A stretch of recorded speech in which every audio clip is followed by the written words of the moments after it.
Bismillahirrahmanirrahim. Assalamualaikum warahmatullahi wabarakatuh.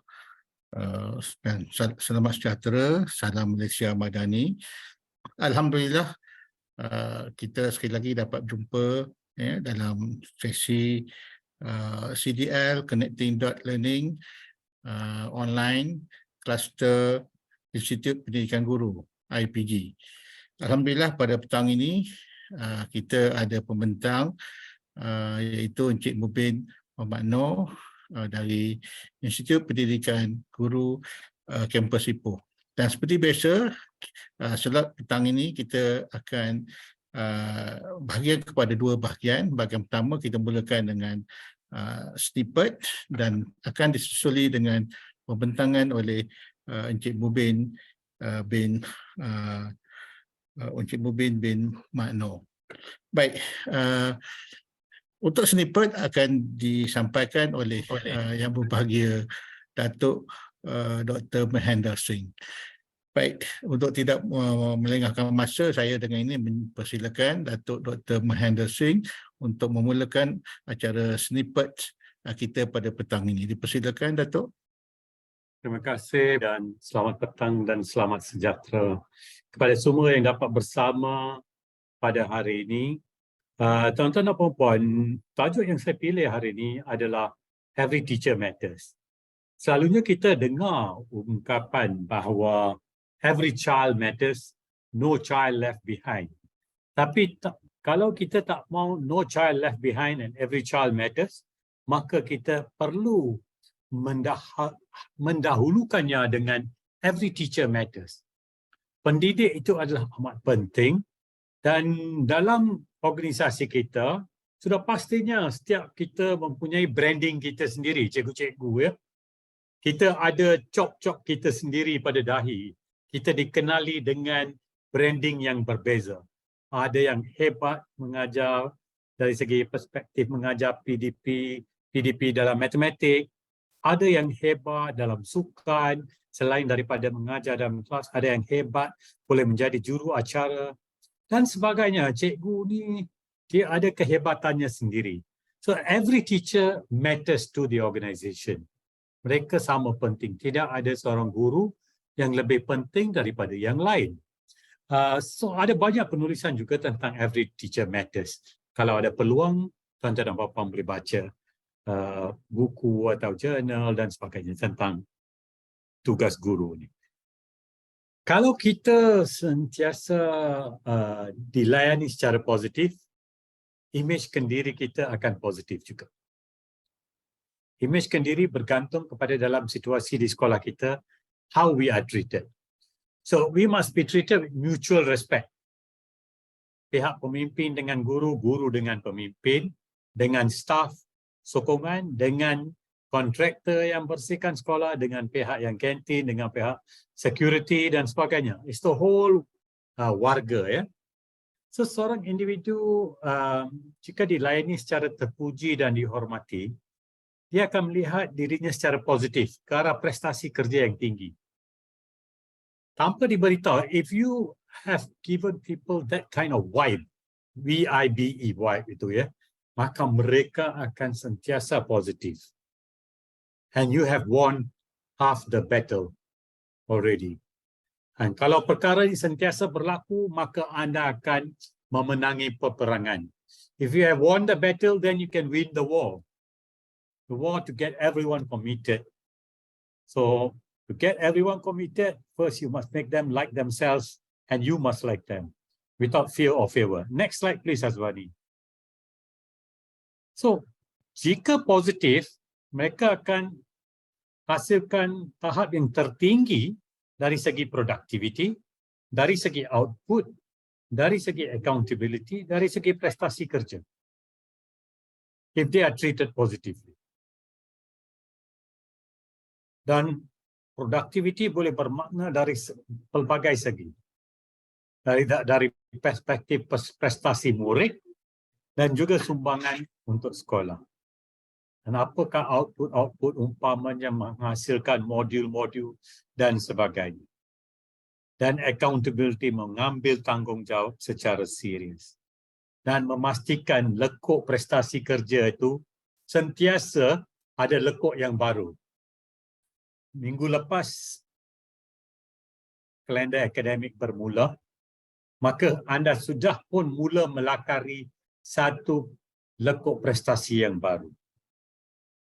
Itulah tujuan cuti diberi. Semalam kami dalam satu sesi pembentangan oleh Dr. Aya Renkinen daripada World Bank. Dan beliau sebut, of course, satu daripada tarikan untuk menjadi cikgu di Finland adalah cuti 2,5 bulan summer leave. Yang akan bermula pada bulan Mei. 2.5 months of paid leave. Tapi bila mereka balik itu semangat untuk bekerja adalah dengan semangat yang penuh lah. Dengan apa yang saya sebut tadi. Satu prestasi yang positif. So, of course, cuti kita ni ringkas sedikit, pendek sedikit, tapi kita datang dengan satu semangat yang baru, dengan satu tenaga yang baru untuk nak memberi sumbangan kepada dunia pendidikan di negara kita. Ours is the profession that leads to all other professions. Kalau hari ini, kalau anda dengar guru sajak dia, anda akan tahu bahawa hari ini kalau ada hakim sudah pastinya dia pernah pergi ke sekolah. Kalau Perdana Menteri pun pernah pergi ke sekolah. So, dia dibimbing oleh seorang guru. So, tugas kita ni adalah sangat penting dan kita mempunyai etika kerja yang terpuji.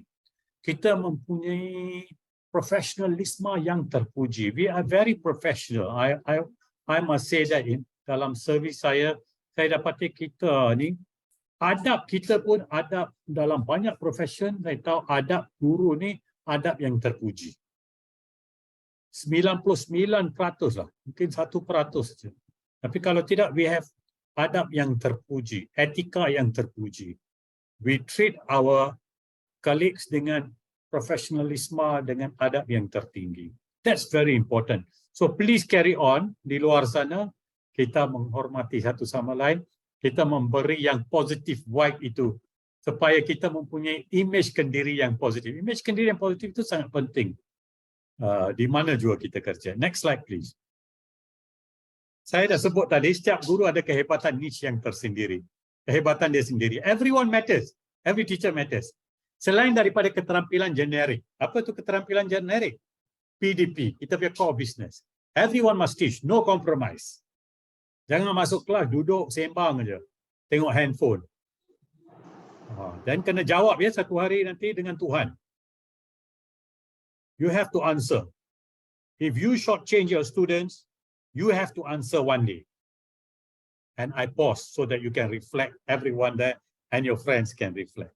It's so important to be honest in what we do. Kalau kita masuk kelas, walaupun murid sekolah rendah, ini bukan tahun 65 atau 55. Our children today are very smart. They know if you end up watching your phone for half the time. Atau cikgu datang and then cakap cerita tapi tak ada kaitan. Itu Dr. Amin panggil non-learning. Children learn but not what they were supposed to learn for that class.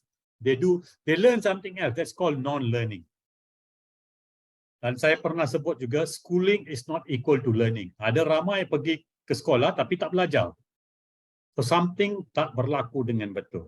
So remember, if we want schooling to be equal to learning, kita mesti pastikan. So kita gunakan kehebatan kita tersendiri.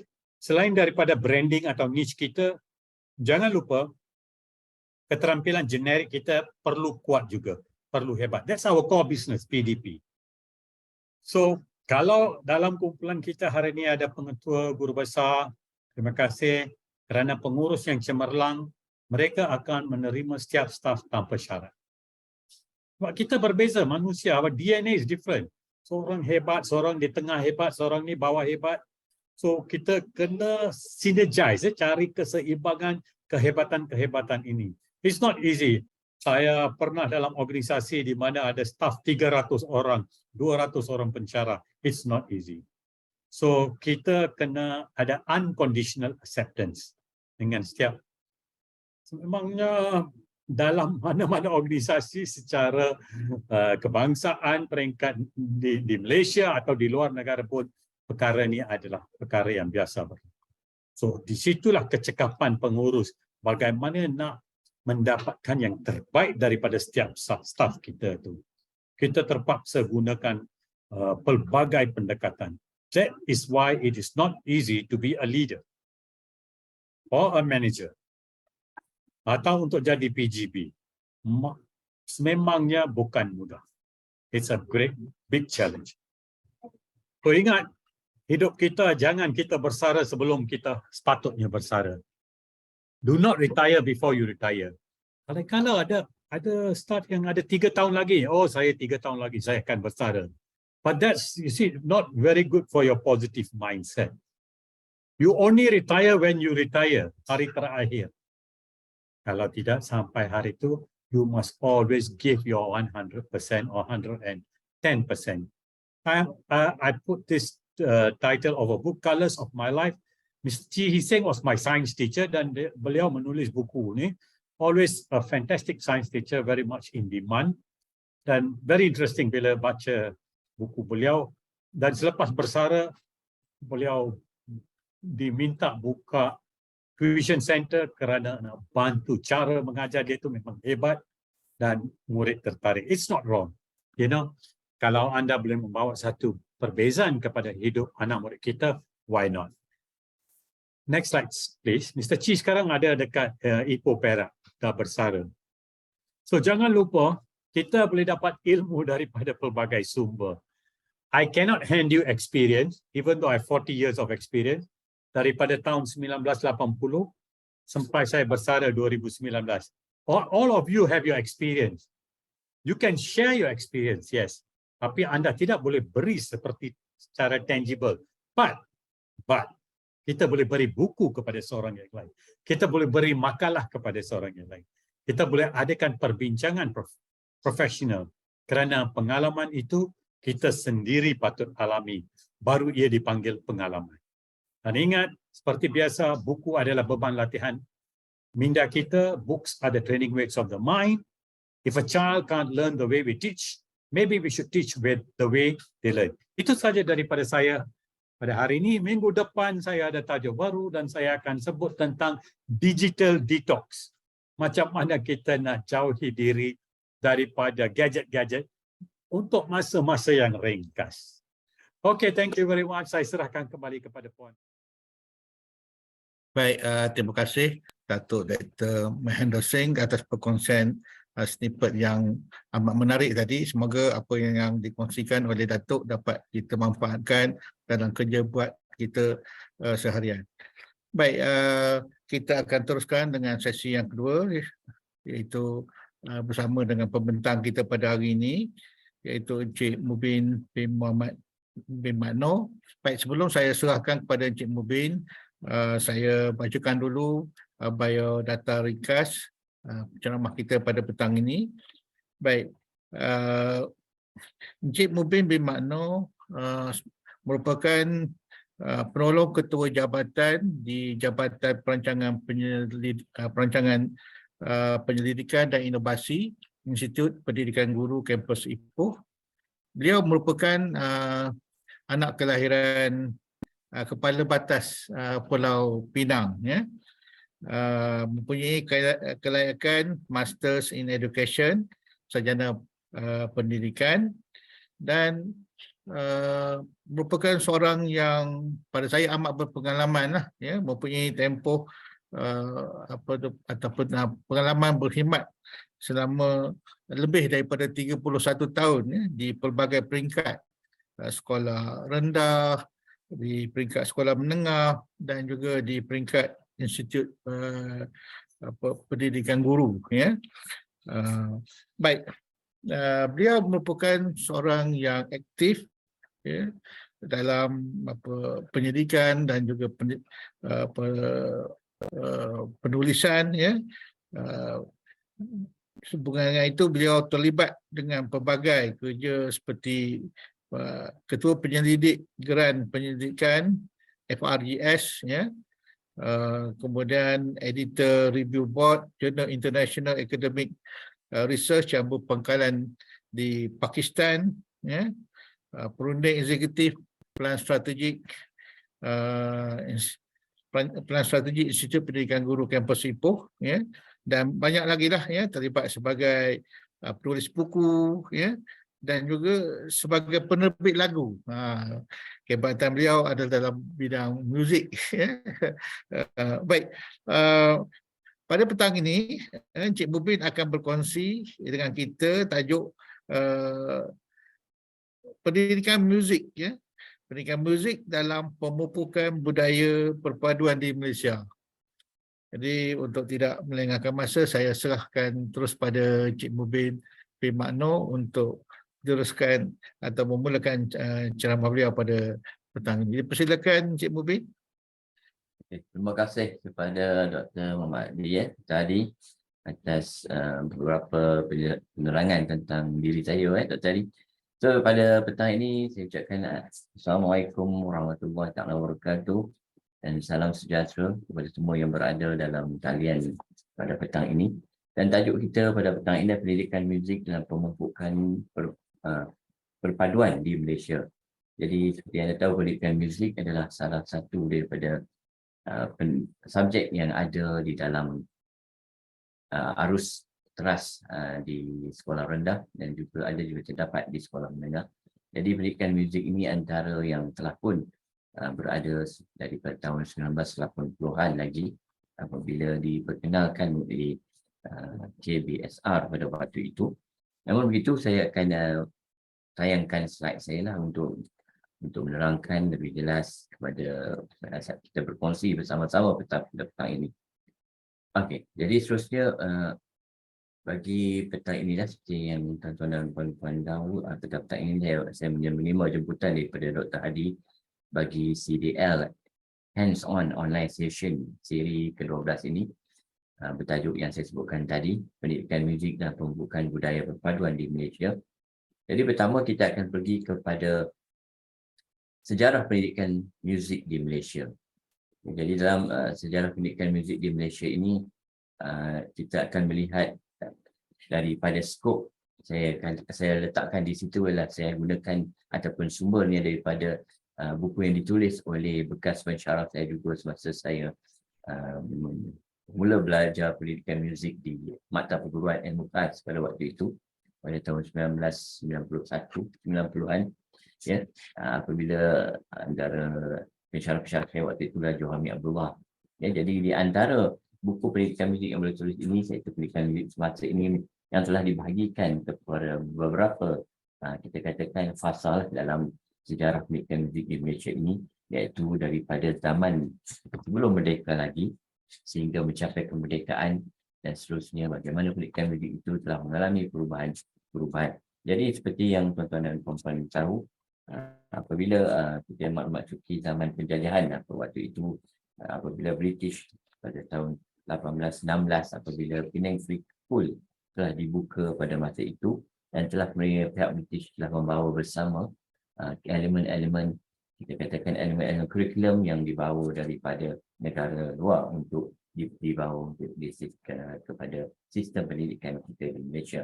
Namun begitu, bagi sesi pendidikan muzik kita namakan pada waktu itu ataupun di waktu zaman sebelum merdeka ini adalah diadakan pendidikan muzik secara tidak formal dan aktiviti-aktiviti pun melibatkan perkara-perkara seperti jika adanya majlis-majlis, kita katakan majlis hari ucapan, ya, bila adanya pembesar-pembesar yang datang untuk lawatan dan sebagainya, dan ia hanyalah diadakan mengikut keperluan-keperluan tertentu.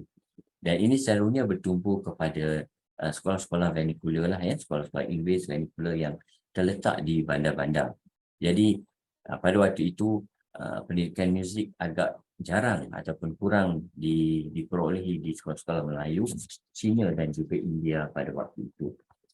Okay, terusnya pada zaman itu juga kita ada sedikit perubahan apabila berlakunya Perang Dunia Kedua dengan penjajahan Jepun di tanah Melayu pada waktu itu. Dan pada waktu itu juga berlakunya beberapa perubahan seperti Pentas Jepun telah membawa masuk lagu-lagu nyanyian berbentuk dalam bahasa Jepun untuk dinyanyikan di sekolah-sekolah pada waktu itu, kerana kebetulan pada waktu itu bila Perang Dunia Kedua. Jadi perkembangan pada waktu itu adalah bersifat apa yang telah dibawa oleh penjajah pada waktu itu, dan pada waktu itu hanyalah dikenalkan permainan alat-alat genderang, ya, nyanyian dan beberapa buah lagu dalam bahasa ibunda yang dibawa oleh penjajah pada waktu itu. Ya, seterusnya apabila negara mencapai kemerdekaan pada 1957, pada 1960-an dan juga 1970-an, mulalah berlaku beberapa perubahan, seperti adanya di kalangan sekolah-sekolah yang mula menubuhkan pancaragam berbentuk ukiran ataupun angklung. Dan namun begitu, ini adalah antara beberapa buah sekolah saja yang kita katakan pendidikan muzik berbentuk masih lagi tidak formal ini diberikan pendedahan hanya apabila adanya majlis-majlis yang saya sebutkan tadi, jika adanya hari ucapan, majlis-majlis yang berkaitan dengan adanya keramaian tertentu yang perlu melibatkan aktiviti-aktiviti musikal ini. Namun begitu, pada 1972, pendidikan muzik telah mula diberi perhatian dalam perkembangan pendidikan formal di Malaysia, apabila pendidikan muzik ini telah pun diberi pelajaran pilihan dalam peperiksaan SRP. Pada 1972, barulah pendidikan muzik mula diberikan pelajaran pilihan dalam peperiksaan SRP, iaitu sijil rendah pelajaran bagi pelajar-pelajar tingkatan 3 pada waktu itu. Dan pada waktu itu juga bermulalah pendidikan muzik secara formal di Malaysia ini pada 1972 itu.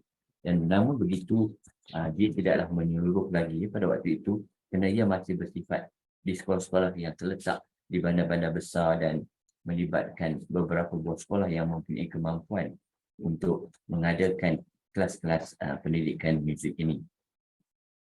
Namun begitu, dari lanjutan daripada apabila pendidikan muzik ini mula berada di arus perdana pada 1972 itu, apabila bermulalah pembelajaran yang melibatkan, kita katakan, ABRSM ataupun penggunaan ABRSM atau kurikulum yang diambil daripada United Kingdom juga, daripada London, dan mulalah terdapatnya pembelajaran secara formal dari segi teori, dari segi permainan piano, dan juga bagaimana lagu-lagu yang menggunakan lagu-lagu klasikal telah mula diperkenalkan sewaktu itu.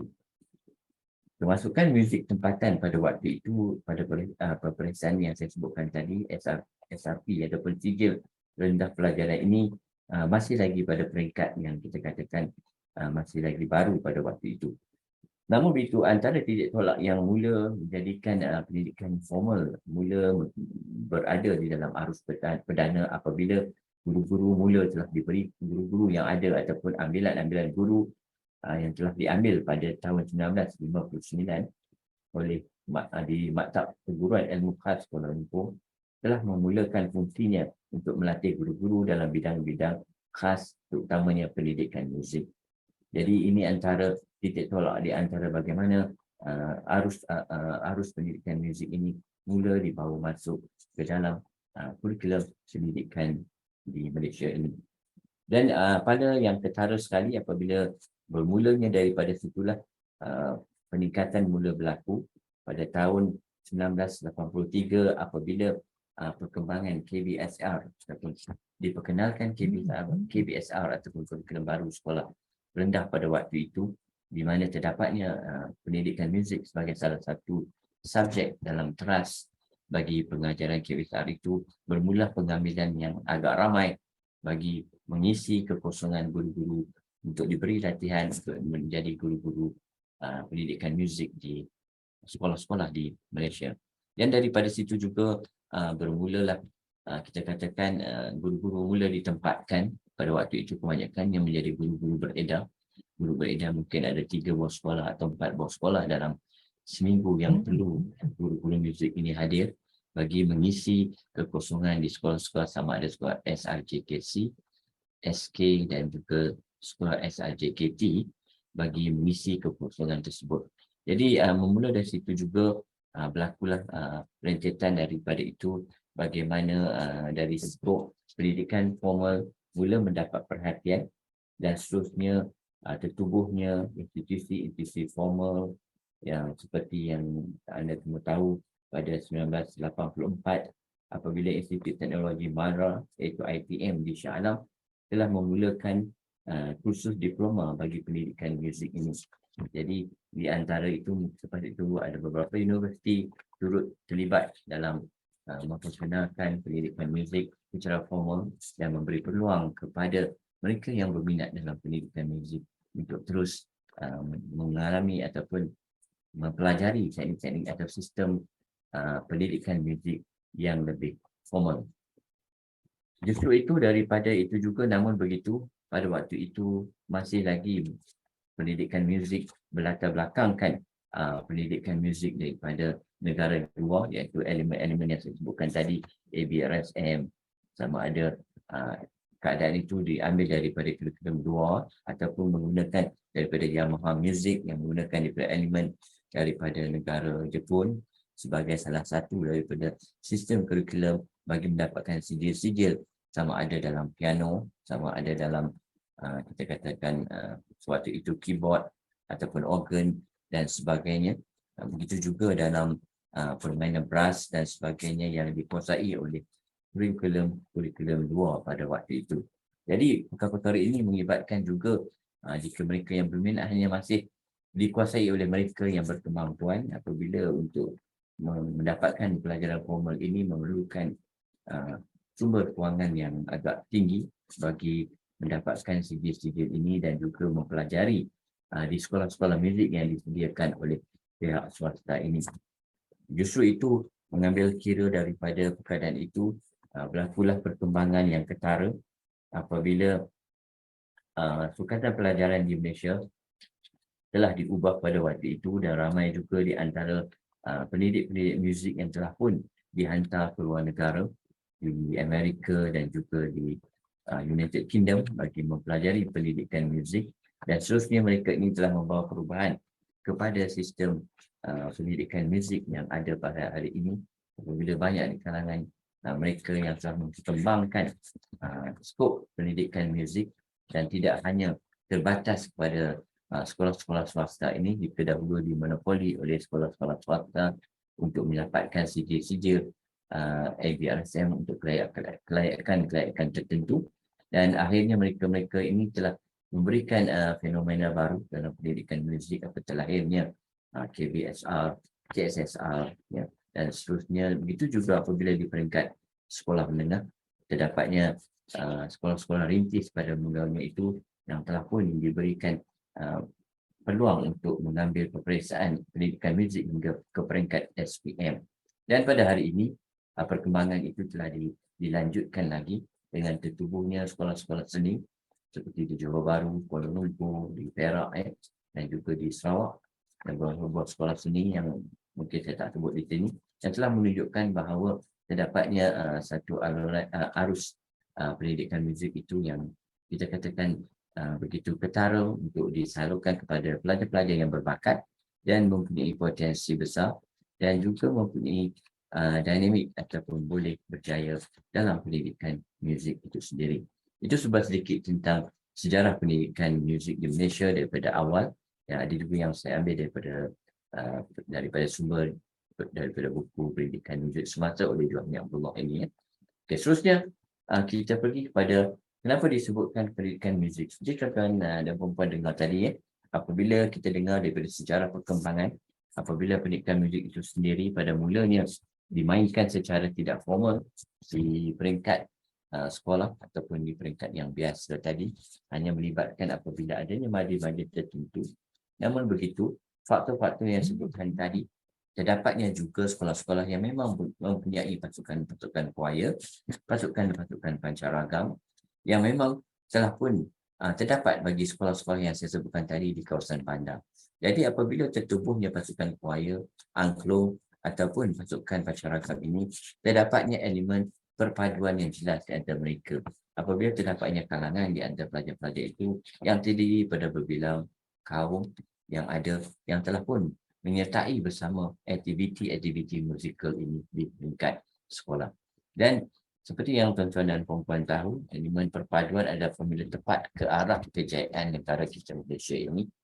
Dan tuan-tuan dan puan-puan mungkin juga telah mendengar apabila setiap Perdana Menteri yang telah memegang tampuk pemerintahan negara akan bersama-sama menyatakan bahawa elemen utama dalam pembentukan negara Malaysia ini adalah perpaduan itu sendiri. Jadi daripada mulanya apabila Tun Abdullah Ahmad Badawi, saya ambil daripada Tun Abdullah Ahmad Badawi, apabila memperkenalkan Islam Hadari, Model Approach for Development and Progress, juga menerangkan tentang bahawa bagaimana elemen perpaduan dan kejayaan sebuah negara itu terletak kepada kesederhanaan. Bagaimana perpaduan di antara kalangan kaum, tak kira itu Melayu, Cina, India, etnik di Sabah Sarawak juga turut memainkan peranan dalam pembangunan negara Malaysia ini.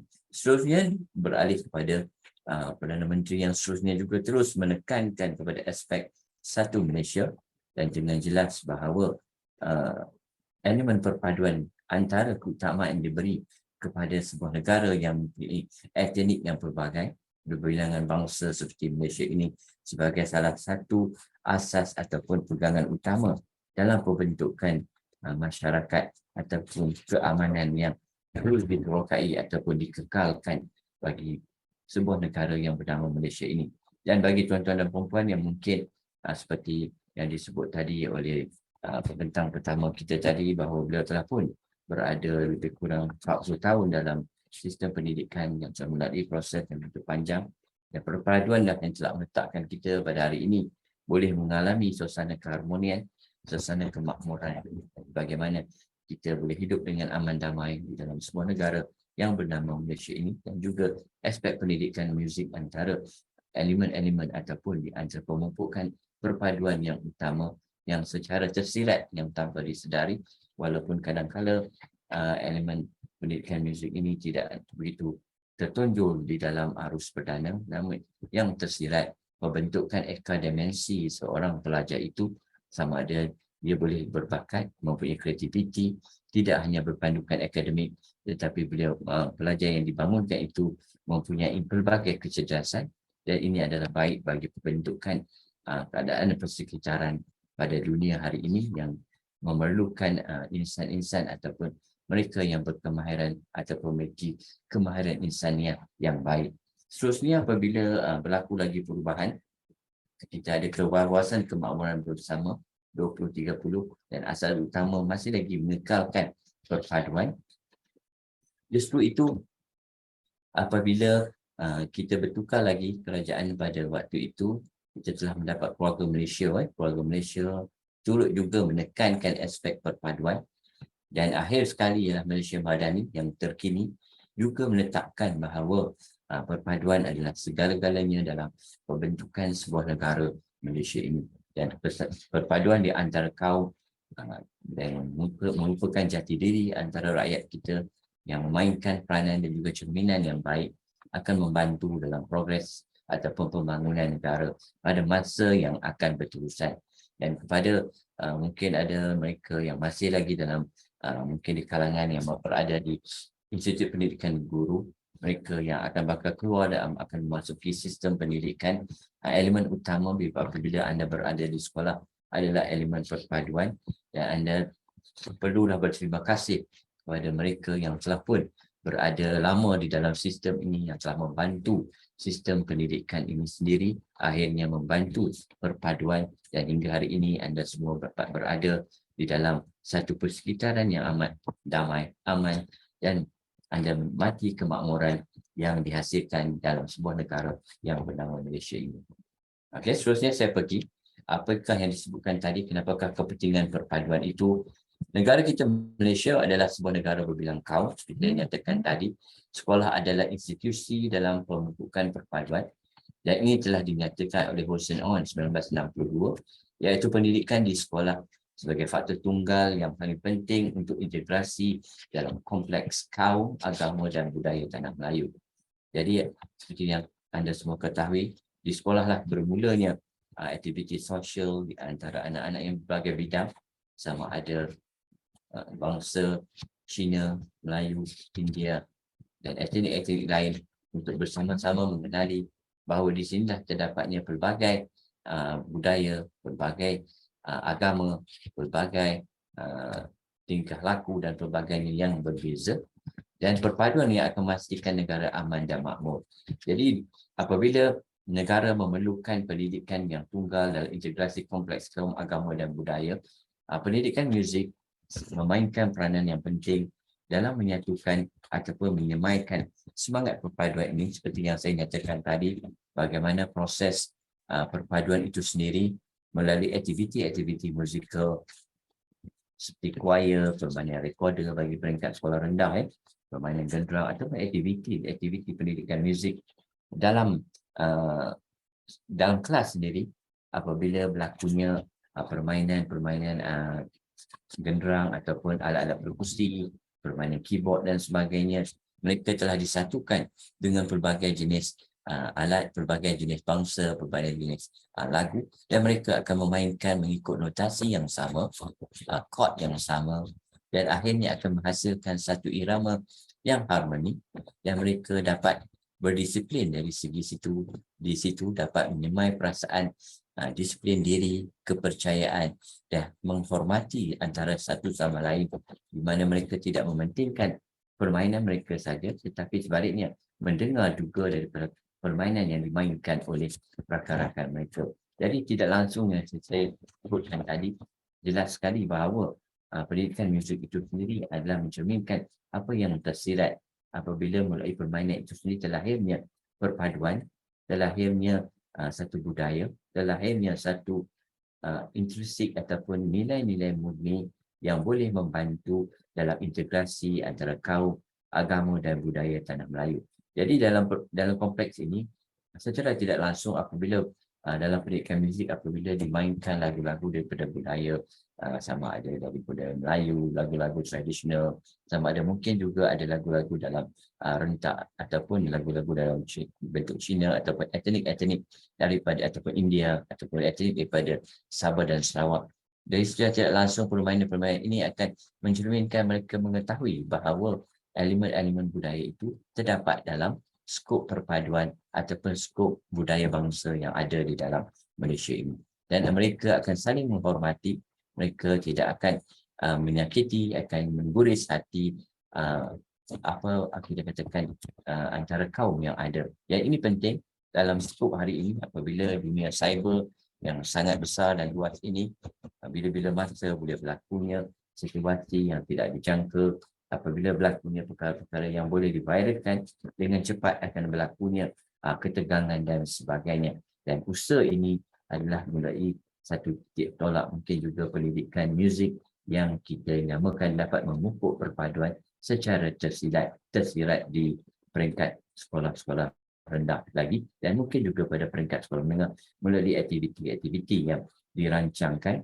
secara musikal dan juga aktiviti-aktiviti sama ada gamelan juga dalam permainan tradisional, begitu juga dalam aktiviti tradisional permainan orkes tradisional, mungkin juga ada genderang dan sebagainya bagi peringkat sekolah menengah.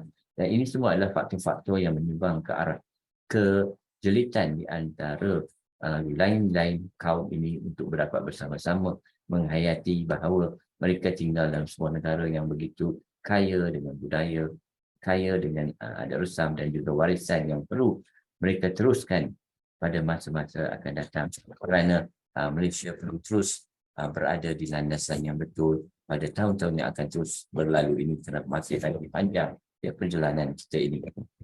Seterusnya, ini adalah aktiviti-aktiviti musikal yang saya sebutkan tadi, aktiviti-aktiviti choir yang melibatkan di kalangan pelajar-pelajar yang pelbagai bangsa, dan secara tidak langsung yang saya sebutkan tadi apabila dalam permainan choir itu sendiri ataupun persembahan choir itu sendiri terdapatnya suara yang berbeza, soprano, alto, tenor dan bass, jika bagi peringkat yang saya sebutkan secara umum. Dan di kalangan itulah berlakunya juga keseimbangan bunyi, bagaimana mereka hendak mengerti dari segi aspek dinamik bunyi yang dihasilkannya. Jadi bagaimana mereka hendak menjadikan sama-sama memahami, menghormati di antara satu sama lain, sama-sama memberi kerjasama untuk mengadakan latihan, dan secara tidak langsung berlakunya pemupukan perpaduan di situ, iaitu saling menghormati, saling mempercayai antara sama lain, dan juga aktiviti sosial, iaitu mereka saling mengenali dan boleh kita katakan berlakunya unsur-unsur komunikasi yang baik di antara mereka dalam waktu latihan itu. Dan juga tidak langsung ini akan membantu dalam proses untuk menjadikan mereka mengetahui dan juga mempelajari sosialisasi yang ada di dalam sebuah negara yang berbidang bangsa seperti Malaysia. Dan itu begitu juga dengan aktiviti-aktiviti yang disebutkan tadi, recorder, bagaimana apabila aktiviti recorder pun sama, masing-masing mempelajari dalam kaedah yang disebutkan tadi, kerjasama, disiplin, bagaimana kreativiti mereka, menghormati kreativiti, mungkin juga sama-sama akan bekerjasama jika terdapatnya di kalangan bahagian mereka itu yang perlu latihan, mereka akan bersama-sama membantu untuk meningkatkan keupayaan mereka mengikut kumpulan mereka itu. Begitu juga dalam kita katakan jika yang lebih luas bagi peringkat sekolah menengah, kita akan adanya pasukan pancaragam. Dan pasukan pancaragam ini jika dulu dia ada di, kita sebutkan wind orchestra yang akan memainkan muzik di dalam dewan. Namun begitu ada juga pancaragam yang membuat persembahan di luar, outdoor, yang menggunakan formasi-formasi tertentu dan memerlukan kerjasama yang sangat luas ataupun sangat kuat di kalangan mereka untuk menentukan formasi itu mengikut apa yang telah dirancangkan dan synchronize mereka itu dengan baik.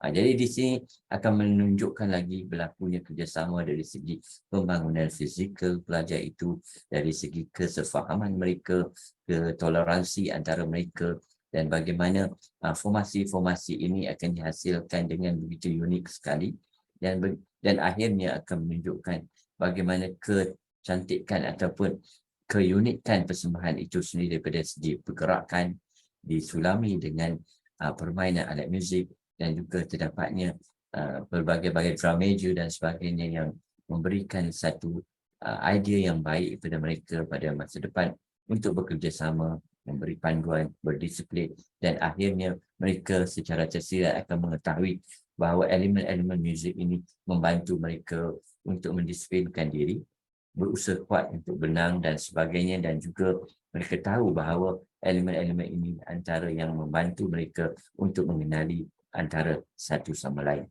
Begitu jugalah seperti dalam permainan yang saya sebut di sebelah tadi juga, jika dalam peringkat terdapatnya orkestra yang saya sebutkan dalam permainan indoor tadi, juga melibatkan teknik yang sama, yang kita katakan pembacaan skor yang sama itu, yang berlainan ditulis notation itu, jika dibawa di seluruh dunia pun akan dimainkan dengan notasi yang sama. Itulah kelebihan pendidikan muzik. Jika note itu crochet, dibawa ke UK, dibawa ke Finland, dibawa ke Switzerland, dibawa ke Amerika sekalipun ataupun di Japan sekalipun, notation itu akan dimainkan dengan nilai yang sama, dan boleh diadakan satu persembahan satu dunia pun boleh dibuat dengan menggunakan lagu yang sama dan mendapat satu melody line yang sama. Di situlah terdapatnya kita katakan keunikan yang ketara. Mungkin juga inilah satu ciptaan oleh Allah SWT kepada dunia untuk melihat sendiri bahawa kehebatan dari segi muzik itu. Namun begitu, seperti yang saya sebutkan tadi, mungkin juga elemen-elemen muzik ini akan menerima tentangan di peringkat sekolah pada awal penerimaannya ataupun pada awal diperkenalkan pendidikan muzik ini. Jika dikuatiri oleh pada waktu itu berlakunya kita katakan untuk memperkenalkan pelajar-pelajar ini ke arah menjadi pemain industri ataupun menjadi penyanyi dan sebagainya. Tapi seperti yang kita tahu, pendidikan muzik untuk membangunkan akademensi seseorang pelajar itu dengan lebih baik dari skop yang luas, apabila mungkin juga pelajar itu boleh berpidato, boleh baik dalam akademik, boleh baik dalam kreativiti, boleh memiliki segala kelebihan yang beliau mahukan. Jadi mereka membina kreativiti, membina dimensi diri mereka sendiri, dan secara tidak langsung mereka mempunyai self-esteem ataupun mereka berusaha kuat, mereka yakin kepada keadaan kerana mereka sentiasa berada di atas pentas dan sentiasa berhadapan dengan para penonton, dan ini juga membantu mereka dari segi keyakinan dengan lebih baik. Jadi ini kita teruskan lagi kepada pendidikan muzik dan perpaduan yang saya sebutkan tadi, walaupun kita telah masuk dengan lebih jauh tadi ya. Jadi hasil kajian Milner and Kramer 2021 juga dengan jelas menunjukkan bahawa pendidikan muzik mempunyai perkaitan yang positif antara sikap pelbagai budaya dan perkembangan ideologi pelbagai budaya dalam aspek pembentukan budaya perpaduan dalam kalangan pelajar di peringkat sekolah. Dan ini bukan kita katakan secara hanya berhujah ataupun omongan kosong, tetapi telah pun dibuat kajian oleh mereka yang pengkaji-pengkaji yang telah menjalankan pendidikan muzik untuk mendapatkan antara skop positif dalam pelbagai sikap budaya dan juga perkembangan ideologi. Dan ini jelas menunjukkan bahawa jika kita katakan elemen ensemble muzik yang dimainkan ataupun apa-apa saja yang melibatkan aktiviti-aktiviti musikal itu, dia menjurus kepada sikap positif, mempunyai satu kefahaman yang tinggi dan juga bagaimana melahirkan kreativiti, dapat menyelesaikan masalah dan juga secara tidak langsung pelajar itu dapat mengetahui bahawa beliau mempunyai bakat-bakat yang tersendiri. Dan ini saya tunjukkan dalam gambar ini bagaimana permainan gamelan boleh dipelbagaikan dengan pelbagai kita katakan pelbagai jenis atau alat yang dimainkan, namun dia menghasilkan satu bunyi yang amat baik, amat unik, dan dia melibatkan pemain-pemain daripada pelbagai bidang bangsa. Dan akhirnya yang saya sebutkan tadi juga bagaimana, bukan dari saya sebutkan lagi, kajian juga menunjukkan bahawa pembentukan ini lahir daripada budaya perpaduan dalam kalangan pelajar di peringkat sekolah.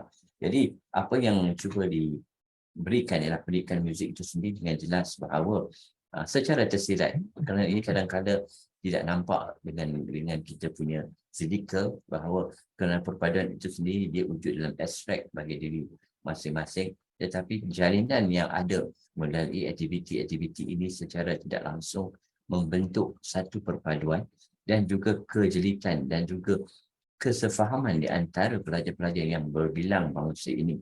Dan ini secara langsung membantu negara kita yang saya sebutkan tadi, sebuah negara yang berbilang bangsa, berbagai etnik yang sepatutnya sukar diramal dalam keadaan senario hari ini, dan juga apa yang telah dijangka oleh mereka yang melihat perkembangan negara kita merdeka pada 1957, di mana jangkaan bahawa negara Malaysia ini tidak dapat bertahan lama kerana terdapatnya pelbagai etnik, pelbagai kaum yang ada di dalamnya, dan akhirnya kita ataupun rakyat atau juga pemimpin telah membuktikan bahawa perpaduan yang kuat di kalangan pelbagai kaum ini dapat bertahan sehingga kita telah merdeka lebih 60 tahun dalam sebuah negara yang telah anda semua menikmati kemakmurannya sehingga hari ini. Dan seterusnya saya pergi kepada yang ditulis juga oleh Mayor 2019. Muzik adalah salah satu cara ekspresi dan komunikasi yang paling universal untuk manusia dan terdapat dalam kehidupan seharian orang dari semua peringkat umur dan dari semua budaya di seluruh dunia. Dan jadi anda melihat muzik bukan saja kita katakan untuk diberi pendedahan kepada kanak-kanak di sekolah rendah, terdapat di sekolah menengah, namun juga peringkat orang-orang yang lebih veteran, lebih dewasa juga meminati pendidikan muzik ataupun meminati muzik ini. Dan ini jelas jika anda datang daripada mungkin anda mendapat pendidikan daripada luar di UK dan di Amerika sekaligus, anda akan dapat melihat bahawa mereka juga mempunyai kelas-kelas komuniti sendiri, kelas-kelas komuniti sendiri di mana terdapatnya dari segi pengajaran muzik kepada golongan-golongan yang mahu menyanyi, mahu memainkan, kita mahu terlibat dalam komuniti-komuniti tertentu. Dan ini dengan jelas menunjukkan bahawa pendidikan muzik bukan saja diminati oleh kanak-kanak, juga diminati oleh orang dewasa. Dan secara jelas itu bagaimana handphone anda semua juga terdapatnya muzik-muzik tertentu yang dapat menarik minat anda. Jadi di situ kita dapat melihat bahawa muzik itu memainkan peranan yang begitu signifikan dalam anda sebagai seorang individu kita kata seorang individu lah ya. Ya, justru itu pendidikan muzik secara tersirat melahirkan pembentukan budaya perpaduan, nilai yang baik serta watak positif untuk pelajar berjaya dalam masyarakat dan memberi manfaat kepada negara. Jadi dengan jelas apabila pembinaan sebuah negara itu berjaya, pembinaan sebuah watak yang kita dah hasilkan di sekolah, melalui pembelajaran pendidikan muzik ini, kita dapat melahirkan dengan harapan pelajar-pelajar yang punya emosi yang stabil, mempunyai akademisi yang saya sebutkan tadi, berkreativiti, dapat menyelesaikan masalah dengan baik dan tahu bahawa menilai dan juga menghargai, mempunyai nilai-nilai yang baik, dan akhirnya mereka ini memberi manfaat kepada masyarakat dan juga manfaat kepada negara kita Malaysia. Jadi dengan jelas bahawa dari apa yang kita katakan pendidikan muzik ini yang saya sebutkan tadi, ia ada satu elemen tersirat yang kadang-kala agak sukar untuk diterangkan kepada masyarakat umum dan juga kadang-kala agak sukar untuk diterangkan kepada individu-individu yang menentang pendidikan muzik ini. Namun begitu, yang secara umumnya pendidikan muzik adalah yang tersirat dan dia tidak menjuruskan kepada untuk melahirkan mereka-mereka yang terlibat dalam industri-industri. Namun begitu, ada juga yang bukan saya katakan tidak terlibat secara langsung dalam industri. Ada juga yang memang berbakat besar dan memang memilih kejayaan itu, dan mereka ini akan berada dalam industri, seperti mungkin mereka akan meneruskan kejayaan mereka atau meneruskan pengajian mereka di tempat yang lebih tinggi, ke universiti, ataupun mengambil peringkat performing dalam muzik dan sebagainya. Dan namun saya membicarakan hari ini tentang peringkat bagaimana pendidikan muzik di sekolah rendah dan akhirnya mungkin di peringkat sekolah menengah, dan di situ saja kita melihat pendidikan muzik. Kita tidak mahu melihat bagaimana mereka yang mengambil jurusan pendidikan muzik ini untuk dibawa ke dalam industri dan sebagainya. Okey, seterusnya saya tumpukan juga kepada apa yang disebutkan untuk dikaitkan juga dengan Malaysia Madani tadi, iaitu apa yang disarankan dalam dasar kita hari ini. Dan antara yang kita lihat dalam dasar, mungkin anda telah membaca dari segi kemampanan, kesejahteraan, daya cipta, hormat, keyakinan dan juga ihsan tadi, dengan jelas menunjukkan bahawa apa yang terkandung di dalam agenda ataupun apa yang terkandung dalam pembentukan dasar baru ini dengan jelas itu melahirkan sebuah negara yang mempunyai nilai-nilai yang baik manusiawi, kemanusiaan. Jika sebelum ini negara kita mungkin terlibat dengan terlalu ramai yang teknikal, bersifat teknikal, tidak tahu menyelesaikan permasalahan tersebut, mungkin secara ke depan lagi nanti masyarakat ini akan dibentuk dengan nilai-nilai kemanusiaan yang lebih baik, iaitu mempunyai nilai-nilai kemanusiaan dalam diri mereka sendiri. Dan dari sini juga saya kaitkan dengan bagaimana jika dalam KPM sendiri ada 7 teras utama, iaitu pertama yang kita akan lihat adalah penekanan kerana aspek karamah insaniah itu sendiri. Jadi pembentukan insan yang nilai-nilai yang begitu baik, nilai karamah insaniah, iaitu mempunyai kemanusiaan yang begitu tinggi. Dan di sini juga penerapan ini jelas dalam pendidikan muzik, apabila yang seperti saya sebutkan tadi, nilai-nilai dari segi menghormati, disiplin, kerjasama, bertimbang rasa di antara satu sama lain, dan juga self-esteem yang baik, membentukkan self-esteem dan kreativiti di antara mereka juga antara membentuk aspek karamah insaniah ini. Jadi jika kita melihat daripada skop ini juga, secara tidak langsung pendidikan muzik juga membantu dari aspek melahirkan individu-individu yang mempunyai karamah insaniah pada masa akan datang. Namun begitu, walaupun kita kata pada masa akan datang akan diberikan tumpuan, tapi di sini dengan jelas saya maklumkan juga mungkin sebelum ini pun telah pun lahir melalui kajian-kajian, jika tuan-tuan dan puan-puan membaca bagaimana lahirnya ramai di kalangan mereka yang berjaya, seperti contohnya apabila kita kajian yang dilakukan yang menyatakan bahawa mereka yang terlibat dalam Silicon Valley di Amerika, mereka itu adalah datangnya daripada yang latar belakang pendidikan muzik, ataupun mereka itu terlibat dalam aktiviti-aktiviti muzik di peringkat college atau peringkat sekolah mereka. Jadi dengan jelas ini menunjukkan bahawa mereka mempunyai self-esteem, mempunyai kreativiti, boleh menyelesaikan masalah apabila mereka terlibat dalam pendidikan muzik itu sendiri. Jadi mereka melihat skop, mereka melihat keadaan yang berbeza dengan apa yang kita sebutkan tadi. Yang kita sebutkan tadi akademisi itu, mereka melihat satu perkara itu berbeza dan mereka boleh mengatasi masalah itu, dan mereka memiliki kreativiti untuk mengatasi masalah itu, dan mereka pemahaman yang baik, dan mereka tahu menjaga nilai-nilai ataupun tahu memahami untuk tidak mengguris perasaan rakan-rakan mereka apabila mereka berada dalam, kita katakan, pendidikan muzik muzik itu sendiri dengan jelas. Secara umum saya tak teruskan kepada 7 aspek dengan lebih luas ya tuan-tuan dan puan. Saya mungkin pergi kepada penekanan aspek kalaman insani tadi dan juga saya sentuh sedikit tentang aspek untuk mencapai masyarakat madani Malaysia madani ini. Pendidikan muzik juga antara elemen yang mungkin boleh terlibat dan juga antara aspek yang telah pun berada di dalam pendidikan muzik yang juga telah pun membantu pembentukan individu-individu untuk mencapai hasrat negara pada masa ini. Okey, seterusnya saya ambil juga daripada Florida 2002, iaitu kita berada di zaman baru di mana elemen terpenting dalam pembangunan adalah kreativiti, di mana idea dan pendekatan berupaya membantu penyelesaian masalah. Ini turut dikongsikan oleh Hollander 2002 juga. Kanak-kanak dilahirkan secara kreatif dari segi penglihatan, imajinasi, intuisi, mitologi, mimpi dan keupayaan mereka untuk bermain.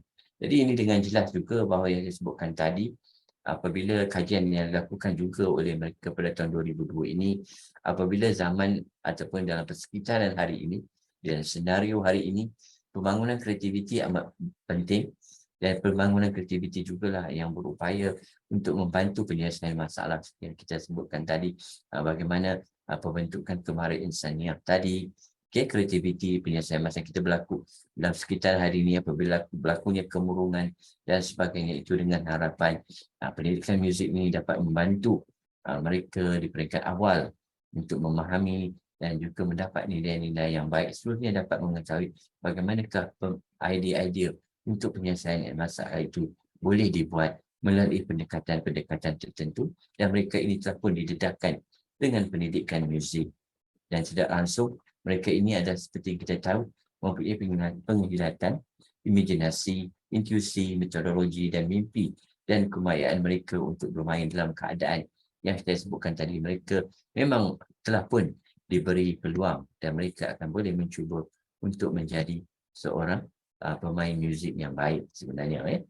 Jadi jika dalam gambar itu tuan-tuan boleh lihat bagaimana mereka buat latihan dalam permainan recorder, permainan percussion dan sebagainya ini, dan mereka daripada kalangan berbagai bangsa, mereka boleh bersama-sama untuk memainkan seperti saya sebutkan tadi, dari segi melodinya, dari segi permainan alatnya, dan mereka ini sama-sama untuk bersama-sama memainkan lagu-lagu tersebut ataupun mengikut skor-skor tersebut, dan akhirnya menghasilkan satu irama yang baik dan unik, dan akhirnya mereka memahami dan juga bekerjasama di antara satu sama lain bagi menghasilkan satu persembahan pendekatan ataupun satu yang kita katakan berkongsi keadaan untuk menyampaikan apa yang mereka cita-citakan kepada kita katakan audiens ataupun penonton.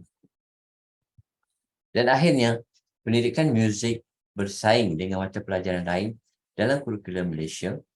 Jadi kurikulum muzik adalah kerangka dan garis panduan untuk para pendidik muzik untuk terus berperanan dalam pembukaan budaya, perpaduan dalam kalangan pelajar, dan di kalangan mereka lah usaha gigih dan semangat yang tidak putus-putus untuk mengembangkan mata pelajaran ilmu pengajaran dan pembelajaran di mana saja mereka berkhidmat. Jadi yang saya sebutkan tadilah bahawa pendidikan muzik juga melalui proses persaingan di dalam kurikulum Malaysia ini.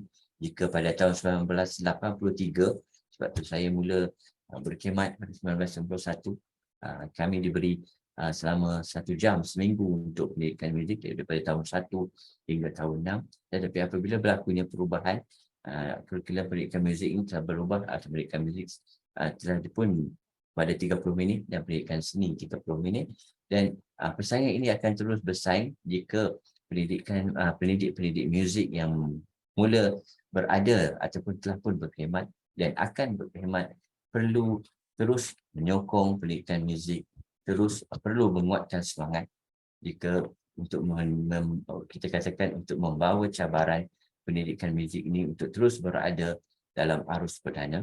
Dan seperti yang saya nyatakan tadi, elemen yang tersirat ini kadang-kadang mengambil masa untuk dinampak kepada masyarakat bahawa pendidikan muzik ini tersirat membantu elemen perpaduan di dalam kalangan masyarakat di Malaysia, dan juga bagaimana saya masukkan juga gambar permainan gamelan di situ, bagaimana pengajaran yang dilakukan oleh guru-guru pendidikan muzik yang kita kata bermotivasi tinggi, ya, yang sanggup berkorban, sanggup mengeluarkan perbelanjaan untuk mendapatkan satu kepuasan bagi pelajar-pelajar mereka menikmati ataupun memiliki pendidikan muzik itu sendiri secara tidak langsung.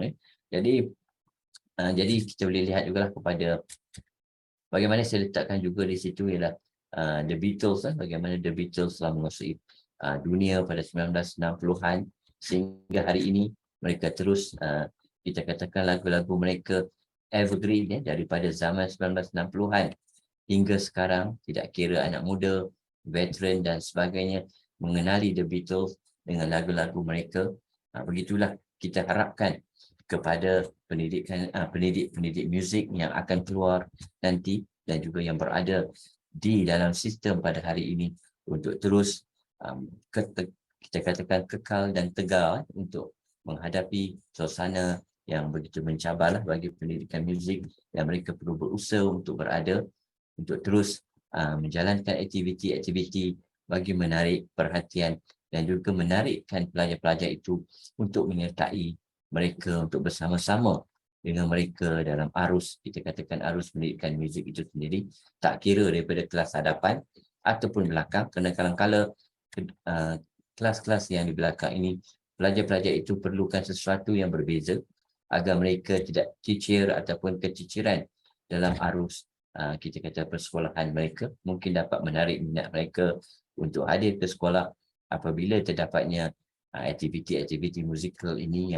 yang secara tidak langsung memberi satu nilai tambah kepada mereka untuk mereka hadir. Mungkin juga mereka memiliki bakat yang besar di bidang pendidikan muzik berbanding pelajar-pelajar yang lain. Jadi secara tidak langsung self-esteem mereka, keyakinan diri mereka untuk berada di dalam keadaan kita kata persekitaran itu membantu mereka secara tidak langsung. Jadi inilah antara bakat-bakat yang perlu kita cari bagi guru-guru pendidikan muzik untuk membantu anak-anak ini untuk mereka sama-sama mengenali, menghayati dan juga tidak tercicir dalam arus pembangunan yang kita katakan pada hari ini. Bagi mereka akan terus berada dan juga kita membantu mereka untuk bersama-sama menjayakan pendidikan muzik pada tahun-tahun yang seterusnya dan juga membantu pemupukan perpaduan di Malaysia. Dan saya ucapkan ribuan terima kasih saya untuk pada kali ini, saya rasa sampai di sini dulu, Dr. Abdul Hadi. Baik, terima kasih. Terima kasih saya ucapkan kepada Cik Mubin di atas perkongsian pada petang ini. Perkongsian yang menarik berkaitan dengan perkembangan muzik dalam kurikulum kita. Dan kita masa ni ada masa lagi ni untuk slot pada petang ni. Jadi saya dengan ini membukalah kepada membuka untuk ruang pertanyaan. Kalau ada satu atau dua soalan, bolehlah dikebukakan terus kepada Encik Mubin, sama ada bertanya terus, perkenalkan diri tanya terus ataupun bertanya pada ruangan chat. Nanti saya akan bacakan soalannya. Sekarang ni, sementara menunggu soalan daripada rakan-rakan di talian, mungkin saya nak tanya sikit Cik Mubin untuk setakat ni macam mana penerimaan masyarakat terhadap pendidikan muzik di dalam sistem pendidikan di negara kita ni. Okey, baik Dr. Ali, terima kasih. Jadi seperti kita tahu, seperti yang saya katakan tadi, apabila di pendidikan muzik diperkenalkan pada tahun 1983, pada masa itu banyaklah isu-isu yang kita katakan dari segi penerimaan agak menentang pada waktu itu, kerana kemungkinan pada masa itu tidak diketahui apakah hala tuju yang sebenarnya. Namun begitu, apabila pendidikan muzik mula mengalami proses, kita katakan telah pun diberikan memberikan pendedahan seterusnya kepada anak-anak ini, bagaimana permainan recorder diperkenalkan, permainan perkusi diperkenalkan, aktiviti-aktiviti yang dijalankan oleh pihak PPD, JPN, choir, pertandingan-pertandingan choir, pertandingan-pertandingan pancaragam, pertandingan-pertandingan gamelan dan sebagainya itu. Dan juga secara tidak langsung banyak juga aktiviti-aktiviti kesenian yang telah pun diperkembangkan. Dan hari ini penerimaannya saya rasa telah semakin baik dan ramai juga yang telah pun menerima ini dah aspek pembangunan akademisi yang saya sebutkan tadi ya. Tadi akademisi seorang individu itu di peringkat sekolah rendah lagi, mereka telah diberi peluang dengan pelbagai untuk membangunkan bakat yang ada dalam diri mereka, dan secara tidak langsung juga mereka dapat mengetahui keupayaan mereka dan juga mereka mempunyai, kita katakan, self-esteem untuk membangunkan potensi diri mereka untuk peringkat yang lebih luas. Dan kebanyakan guru-guru di sekolah juga telah mula menerima pendidikan muzik ini. Mungkin juga tangan-tangan yang adil itu daripada kita katakan agak kecil jumlahnya, dan kita kata satu isu pun mungkin tidak begitu kita katakan tidak begitu besar berbanding pada permulaan diperkenalkan pendidikan muzik ini. Dan kita berharap akan seterusnya pendidikan muzik ini akan terus diterima oleh kalangan masyarakat luar, dan juga mereka turut menyokong dengan begitu baik bagi kita katakan di bandar, ibu-bapa amat menyokong aktiviti-aktiviti musikal ini, dan mereka begitu kita katakan amat menyokong segala perkembangan anak-anak mereka jika terlibat dalam permainan pancaragam, choir dan sebagainya. Mereka yang kita katakan menyokong dan juga memberi sepenuhnya perhatian kepada aktiviti-aktiviti itu di peringkat sekolah lagi. Okey, itu saja tadi. Okay, terima kasih Cik Mubin atas jawapan tadi. Baik, kita ada beberapa pertanyaan daripada audiens ya. Saya akan pilih beberapa soalan di sini ya. Antaranya soalan daripada Encik Muhammad Baharul Rozi ya. Saya fikir Encik Muhammad Baharul Rozi ni cikgu ni sangat ya. Dia kata okey, soalan dia ya. Assalamualaikum. Dia ucap salam dulu ya. Adakah usaha, soalan dia ya, soalan Muhammad Faru ya. Adakah usaha ke arah penambahan waktu mengajar mata pelajaran muzik daripada ditanya adakah usaha, mungkin adakah terdapat usaha ya ke arah penambahan waktu mengajar mata pelajaran muzik daripada 30 minit seminggu, dan 30 minit, adakah 30 minit sedia ada mencukupi dalam penerapan asas muzik terhadap murid sekolah rendah? Jadi dapat soalan tu Encik Mubin ya? Okey, dah dapat. Saya dapat. Okey. Baik, terima kasih ya kepada pada Ustaz Muhammad Farul Rozi ya. Ustaz ni kata Ustaz. Ustaz. Terima kasih. Jadi seperti saya sebutkan tadi, apabila pendidikan muzik diperkenalkan pada 1993, peruntukan masa adalah selama 1 jam seminggu.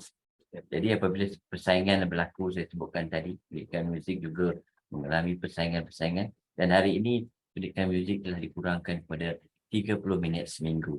Jadi ini antara kekangan yang telah pun diutarakanlah oleh semua pendidikan muzik, semua pendidik muzik, bukan saja hari ini ya. Maksud dia telah pun diutarakan apabila mata pelajaran pendidikan muzik ini dikurangkan masanya kepada 30 minit seminggu.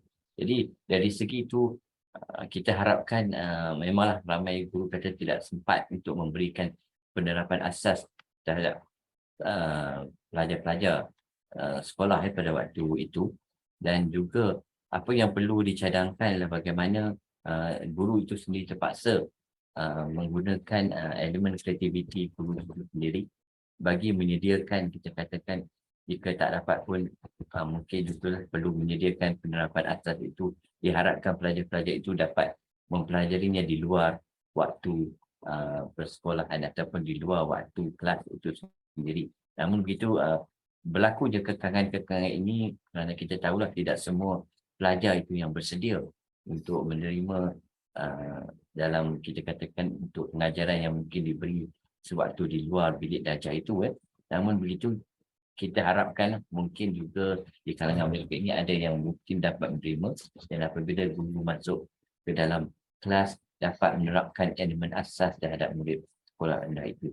Namun di sini kita harapkan dia bukan di bidang kuasa saya lah untuk menjawab adakah boleh diadakan lagi 1 jam ataupun dikembalikan 30 minit kepada pendidikan muzik. Namun begitu saya harapkan seperti saya sebutkan tadi di akhir slide saya, semuanya terletak kepada pendidik muzik yang berada di seluruh Malaysia pada hari ini, sama ada di Sabah dan Sarawak, untuk terus tegal, terus berjuang dan sanggup bersaing untuk menunjukkan bahawa pendidikan muzik ini memberi satu elemen tambah sebenarnya kepada pembangunan akademisi pelajar-pelajar pada hari ini. Dan jika itu dapat ditunjukkan, insya-Allah saya rasa pihak PPK akan memberikan ruang dan peluang kepada pendidikan muzik di sekolah untuk terus mendapatkan kembali ruang 30 minit yang dahulunya diperuntukkan kepada pendidikan muzik, insya-Allah. Okay, Dato' Ustaz Farul, jawapan. Okey, Cik Farul ya. Jawapan yang diberikan oleh Cik Mubin tadi. Baik, sementara itu saya nak maklumkan ya, pada ruangan chat ini dikongsikan link ya, link untuk pendaftaran kehadiran pada hari ini ya. Jadi saya minta bagi mereka yang hadir pada hari ini isikan maklumat pada link ini, jawab beberapa soalan dan seterusnya e-sijil ya akan diberikanlah kepada mereka yang hadir dan mengisi maklumat pada form ini ya. Dan dasar kepada jawapan soalan yang ditanyakan oleh Cik Fahrul tadi, ada respon daripada beberapa rakan ya. Bolehlah baca sendiri sangatnya respon pada ruangan chat itu. Dan mungkin saya nak bacakan satu soalan yang saya fikir ini yang terakhir lah ya, daripada Dr. Harizon ya. Salam, kata, saya minat muzik tapi malangnya tidak berbakat. Pernah belajar tapi memang lemah ya. Jadi soalan daripada Dr. Harizon, dia kata, adakah nak main muzik ni perlu bakat? Jadi minta respon sikit ni Cik Mubin. Okay. Terima kasih Dr. Harizon atas pertanyaan. Okey, jadi bakat itu adalah elemen yang kita katakan elemen utama lah dalam pendidikan muzik. Jadi apabila untuk mencukil bakat ini, dia akan melalui proses dikatakan pendidikan tadilah. Apabila diberi peluang dalam pendidikan muzik ini, secara tidak langsung kanak-kanak itu akan mengetahui mereka itu memiliki bakat yang terpilih. Namun begitu mereka yang agak kurang berbakat, memanglah mereka taklah dapat memperolehi permainan ataupun skill ataupun kemahiran seperti mereka yang berbakat ini. Namun mereka yang kurang berbakat ini, selalunya saya katakan mereka perlu latihan yang lebih. Jika yang berbakat ini berlatih 30 minit, mereka akan menguasai permainan keyboard itu dengan begitu baik, dengan chordnya, dengan permainan melodinya, dengan pelbagai kita katakan accompaniment-nya ya. Itu 30 minit bagi mereka yang berbakat. Bagi mereka yang agak kurang, bukan yang tidak berbakat langsung, yang agak kurang, mungkin mereka perlu latihan yang lebih. Mungkin 1 jam sehari mereka perlu berlatih untuk memahirkan kemahiran mereka. Dan saya rasa jika mereka disiplin yang saya sebutkan tadi, apabila disiplin diri ada, mereka secara sendiri membina disiplin diri, mereka akan berlatih 1 jam sehari untuk menguasai kemahiran tersebut, dan akhirnya mereka akan berterusan berlatih dan menjadi satu kemestian kepada mereka untuk berlatih 1 jam sehari untuk menguasai kemahiran-kemahiran itu ataupun mempelajari notasi-notasi baru ataupun lagu-lagu baru. Dan pada akhirnya kita akan dapati mereka yang berbakat dan mereka yang kurang berbakat ini mempunyai kemahiran yang agak sama. Namun begitu adalah beberapa faktor yang mungkin berbakat ini dia ada satulah anugerah yang kadang-kadang tidak terdapat daripada yang kurang berbakat, seperti dari segi hearing mereka, dari segi mereka dapat dengar terus, dapat mainkan lagu tersebut, terimitasi dan sebagainya. Namun begitu kita katakan di sini, bagi saya lah, pada pandangan saya sebagai selama 31 tahun, bakat yang paling utama. Namun yang kurang berbakat, mereka perlu latihan lebih pada mereka yang berbakat. Dan disiplin diri kepada yang kurang berbakat ini, mereka perlu disiplin diri dengan lebih kuat. Mereka terus istiqamah, kita katakan ya, tidak kira waktu, mesti dah tetap 1 jam sehari, mereka terpaksa berkorban untuk melatih dan berlatih. Itu saja pandangan saya, Dr. Farizul ni. Okey, pada sidang maya semua, sesi kita pada petang ini telah pun sampai ke penghujungnya. Walaupun saya nampak ada soalan, banyak lagi soalan tu nak tanya pada Cik Mubin ni sebenarnya. Tapi boleh KIV mungkin kita cari jalan untuk berhubung terus dengan Cik Mubin bin Muhammad Noor di Jabatan Perancangan Pendidikan dan Inovasi Institut Pendidikan Guru Kampus Ipoh, Perak. Baik, saya bagi pihak CDL Connecting.Learning dengan ini saya ucapkan berbanyak terima kasih kepada Cik Mubin bin Noor di atas perkongsian, sudi hadir dan berkongsi ilmu pengetahuan pada petang ini. Dan juga saya ucapkan terima kasih juga kepada rakan-rakan sidang maya sekalian yang hadir pada petang ini dari awal sehingga akhir. Semoga kita dapat memanfaatkan perkongsian maklumat yang kita terima daripada ataupun ilmu pengetahuan yang kita dapat daripada Cik Mubin ini, dan semoga kita berjumpa lagi pada masa akan datang. Dan untuk CDL ni kita akan bersiaran lagi pada minggu depan pada hari dan waktu yang sama, iaitu pada petang Jumaat. Kali ini kita buat pada petang Jumaat pukul 3 petang. Seperti biasa kita akan mulakan 10 minit lebih awal tu kita mulakan dengan ruangan snippet dulu dan disuli dengan pembentangan. Okey, tajuk yang kita pilih sesuai untuk bidang kita, cikgu, dengan bermatlamatkan dengan slogan kita #cikgu bantu cikgu. Jadi kita akan bersiaran lagi pada minggu depan, jumpa lagi insya-Allah. Sekian, wabillahi taufiq wal hidayah. Assalamualaikum warahmatullahi wabarakatuh. Jumpa lagi. Terima kasih.